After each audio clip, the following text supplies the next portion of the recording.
As with many bones, we always have to start with trying to determine if we have a left or a right and what view we're seeing, if it's anterior, posterior.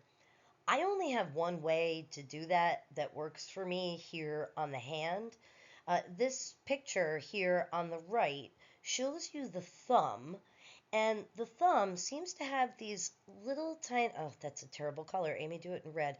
The thumb seems to have these little tiny bumps coming off of it here, and these are called sesamoid bones, and they're fused to the distal epiphysis of the first metacarpal.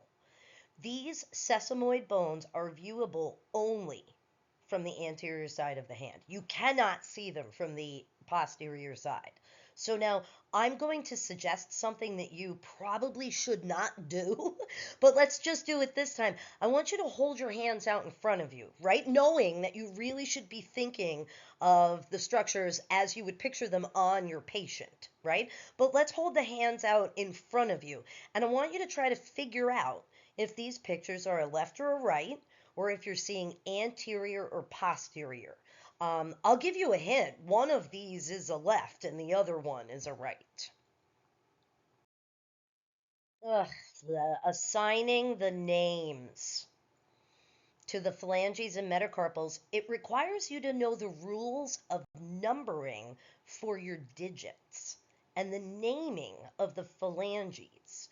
What is most difficult is naming the carpals, which are the wrist bones, not the palm, not the fingers, but the wrist bones. There are many mnemonics that you can memorize because I just can't seem to memorize mnemonics. The thing is, though, with any mnemonic, is that you have to know where to start naming the bones. If you start at the wrong place, you're going to get them all wrong. So even if you know the mnemonic, there's some bones that you have to use as landmarks. Some bones that you have to absolutely know the position of. And there are some books and resources that tell you that there are two rows of four carpal bones. I can agree with that. That kind of helps me, but sometimes in some pictures, it's not apparent to me where like two rows are. So, if that helps you, great. If it doesn't, don't worry about it. That's not you. The first bone that I can always identify right away is the capitate. It lies right underneath the middle finger, and it makes you think of two things: somebody's head getting chopped off, the name of which is decapitation, but also giving somebody the finger. So I know that the capitate lies underneath the middle finger or the third digit.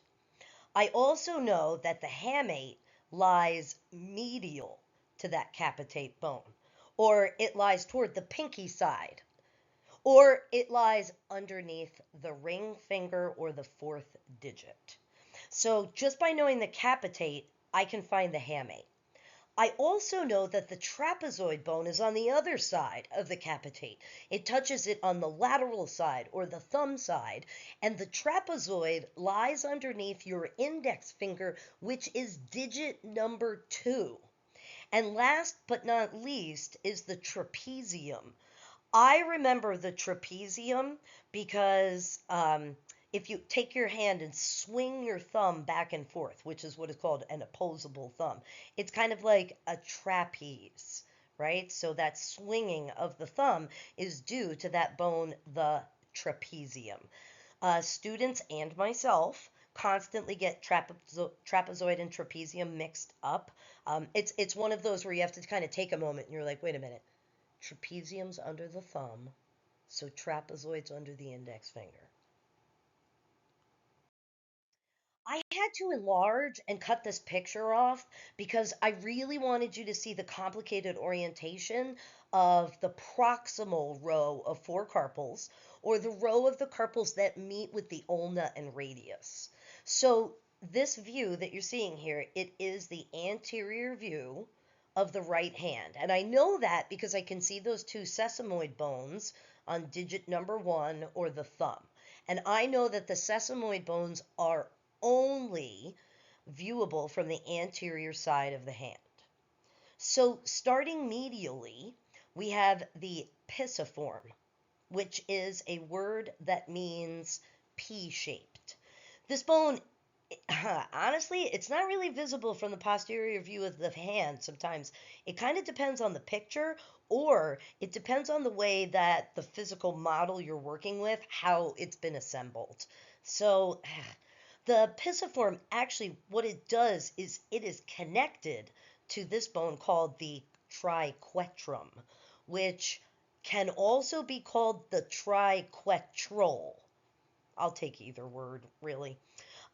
I can never remember the triquetrum. It's usually the bone that I like leave to last, and I kind of do it by the, deduction or elimination of the other bones. So let's skip it because I don't have anything important to say about it. It's just what, like, there are some bones sometimes where you either have to come up with your own little special way of remembering it, or you just have to say, I'll never know that one. I'll just have to do it by the process of elimination. I tend to get the scaphoid and the lunate bones mixed up. I do. I just can't seem to set it in my mind that the scaphoid is the most lateral of these bones and therefore toward the thumb side, and that the lunate is the more medial of the bones and more toward the pinky side. Also, I fail to remember that the lunate is like smack dab in the middle of that that articulation or joining with the radius. The scaphoid, and the word scaphoid means boat shaped, and lunate, or the lunate, means crescent moon shaped. I gotta be honest, to me, there's not a big difference between the crescent moon shape and a shape of a rowboat. They both kind of have a curvature. So again, these might be bones where you may have to identify some other bones and then leave these to the process of elimination. Also, don't forget that when you're given a hand or carpals, you don't have to use just the carpals, right? You can look at the radius and ulna and use them to remember where these carpals are. You can look at the digits and use them to learn where these carpals are. So remember, use landmarks that can help you determine where these other bones might be.